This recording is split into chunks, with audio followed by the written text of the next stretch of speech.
Hey there, everyone. Today, we're diving into a romantic mystery full of intrigue and deception, The Best Offer.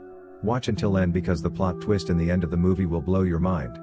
The film opens with Virgil Oldman, a refined and highly respected director of a prestigious auction house, meticulously cataloging antiques in the dimly lit basement of an old estate. As he examines several vintage cabinets and ornate chests, his eyes catch sight of a mold-covered plank tucked away in the shadows. Beneath the grime, he suspects there's a painting hidden. Curious, he asks the family members if he might keep it, subtly hinting that it's likely a valuable piece of art. Later that day, Virgil sticks to his fastidious routine. He visits a salon to have his hair dyed, selects a suit from his elegant wardrobe, and finishes the look with a pair of gloves, part of a collection he never seems to be without. The next day, he receives a phone call from a nervous young woman named Claire. Mistaking him for his assistant, she explains that her recently deceased parents left behind a vast and rare art collection. She insists that only Virgil can be trusted to appraise the items, as per her father's specific instructions. Virgil, still pretending to be his assistant, tells her that Mr. Oldman does not personally do initial visits. However, her insistence piques his interest. Intrigued, Virgil visits the address Claire gave him, but no one answers the door. Later, he returns to his world of high-stakes auctions, where elite collectors bid furiously for prized pieces. One of the paintings sold that day ends up in the hands of a distinguished elderly man with flowing gray hair, Billy, an old friend and conspirator of Virgil's. Billy helps Virgil acquire underpriced artwork by bidding on pieces falsely declared as less valuable than they are. Once the bidding ends, Billy purchases the art and secretly returns it to Virgil, with compensation involved. Thanks to this scam, Virgil has built an impressive hidden collection of priceless female portraits. Despite their long-standing partnership, Virgil doesn't sugarcoat his opinions, he openly dismisses Billy's own paintings as lacking artistic merit.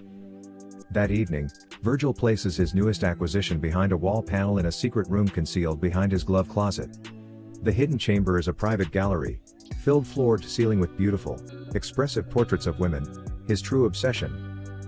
The following morning, Claire contacts him again to apologize for missing their meeting. She claims she was in a car accident and didn't know how to reach him in time. Sympathetic, Virgil softens and agrees to reschedule. When he visits her estate again, he is welcomed by the caretaker, but Claire remains absent, this time, due to a fever. She has left instructions for the caretaker to show Virgil around. The mansion, once elegant and stately, has fallen into disrepair since the passing of Claire's parents a year ago. Still, it's brimming with promising artwork and furniture of considerable value. Virgil requests access to the cellar, where he discovers a dusty metal cog lying among the furniture. Intrigued by its craftsmanship, he takes the piece to Robert, a gifted young mechanic he often relies on for restorations. However, even Robert is initially unsure of its purpose. As the days pass, Virgil begins to catalog the vast contents of the estate. Claire continues to make promises to meet him but never follows through. He starts noticing subtle changes in the house, such as a newly accessible piano or a shattered cabinet pane, which further fuels his suspicion.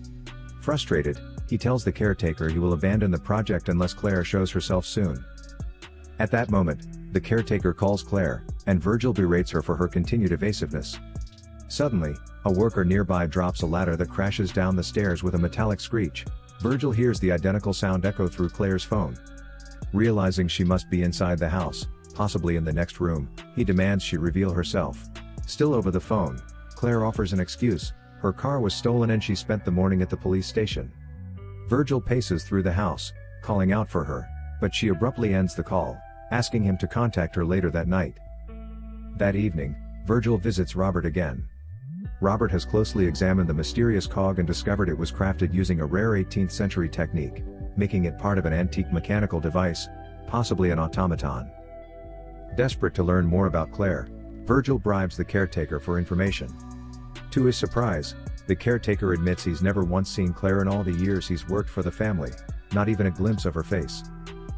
That night, Virgil calls Claire once more, hoping for answers. However, she shocks him by requesting that he cease all work related to the estate and its contents. The next day, at another high-end auction, Virgil presents an exquisite portrait he secretly knows to be worth over $8 million. He claims it's a forgery, dramatically lowering its value. Billy is among the audience, ready to buy it at a fraction of its worth. But when an elderly woman insists she bid first, the crowd supports her. Virgil is forced to honor the bid, unaware that this twist will soon come back to haunt him. Later, Robert excitedly tells Virgil that he has discovered the signature of Jacques Vaucanson, an 18th century automaton master, on one of the gears. That means Claire's estate might contain a full Vaucanson automaton, a truly rare and priceless mechanical marvel. If Virgil can find the remaining parts, Robert believes he can rebuild it. Meanwhile, Claire finally agrees to a meeting. When Virgil arrives at the mansion, she speaks to him from behind a wall. She confesses she hasn't left her home since the age of 13 due to crippling agoraphobia. Noticing his perpetual glove wearing, she tells him they are alike, both prisoners of their own fears. While speaking to her, Virgil finds another gear. He promises to continue the inventory in their partnership. Later, during a celebratory dinner with Robert, Virgil hands over the new gear pieces. The mechanical prodigy is thrilled, they're closer than ever to restoring the automaton. As Virgil spends more time at the estate, he uncovers more mechanical parts and gradually grows closer to Claire, though she still remains hidden. One day, through a peephole, she teasingly criticizes his dyed hair, saying she doesn't trust people who hide their natural appearance. Offended, Virgil storms off. But soon after, he lets her know he has restored his natural gray color. Claire sees him on a televised interview and compliments the look. After this brief connection, Claire goes silent again, prompting concern. When Virgil reaches out, the caretaker explains that he's been ill and unable to deliver food. Virgil rushes to the mansion with groceries, only to find Claire weak and recovering from a fall. She refuses to let him in. Later, she calls him to say she's recovering and shares that she's a writer who publishes under a pen name. Intrigued and drawn in even further, Virgil seeks Robert's advice, posing the situation as a friend's dilemma involving a growing emotional bond with a reclusive woman. During another visit, Virgil pretends to leave, then hides to catch a glimpse of Claire. He finally sees her, elegant and beautiful, as she walks out of her room. He quietly departs, his feelings deepening. Billy later surprises Virgil by gifting him the portrait they lost at the auction.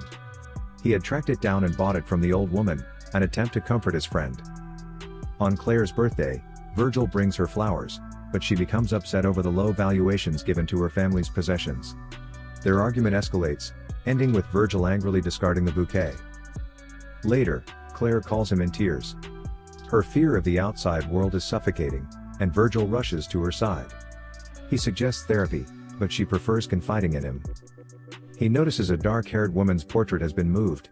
Claire says it's of her mother. Again, he hides to watch her, and sees her talking to someone on the phone about him. When he drops his own phone, Claire panics, thinking there's an intruder. He confesses to spying, and she orders him out, until he stops her on the stairs and explains his feelings. Touched, Claire lets him gently caress her face. Virgil later tells Robert about their romantic progress. Robert, nearly finished with the automaton, urges him to do something special for Claire. Taking the advice to heart, Virgil buys her dresses and makeup. When she realizes he's trying to fix her, she becomes upset and locks herself away. To make up for it, Virgil prepares an intimate dinner for two. He even lets Robert hide and secretly witness Claire, proving she's real. Days later, Robert's girlfriend confesses to Virgil that she suspects Robert is seeing someone named Claire. Feeling betrayed, Virgil accuses Robert and reclaims the automaton parts. However, after reconciling, they resume working together. Claire eventually shows Virgil her private room, where he discovers the final pieces of the automaton. Now closer than ever, he and Claire grow intimate, and he shares everything with her, including his hidden gallery of female portraits. Claire is stunned by his secret collection. Virgil asks her to move in with him, and she agrees. During dinner with Robert and his girlfriend, Claire announces she no longer wants to sell her family's items. Virgil doesn't mind, he has her, and that's enough. He also tells them that his upcoming auction in London will be his last. After the successful final auction, Billy congratulates Virgil and gifts him one last painting, a token of farewell and acknowledgement of Billy's artistic potential. But when Virgil returns home, everything unravels. Claire is gone. And so are all his paintings. In their place, the completed automaton sits silently. A recorded message from Robert plays, mocking him. Virgil collapses from the shock and is taken to a psychiatric institution. As he slowly recovers, the truth unfolds. He returns to the mansion, only to find the gates locked and the house vacated. Across the street at a pub, he meets the real Claire, the true owner, who says she allowed a young engineer, Robert, to stay in her home for the past 2 years. Virgil realizes the truth. Claire, Robert, and Billy had conspired to manipulate and rob him. Claire was nothing more than a fabricated identity, created to lure him in. The painting Billy had gifted him? It bore a hidden message: "Thank you for your best offer." It was all an elaborate con. Still haunted, Virgil relocates to Prague, the city Claire claimed was part of her tragic past. He finds the cafe she once described and waits there each day, silently hoping she might walk in, still questioning whether any part of it had ever been real. This has been your recap from the WeeRecap channel. Take care and stay safe out there. If you enjoyed this recap, don't forget to subscribe, like, share with friends, and leave a comment. Your support helps the channel grow.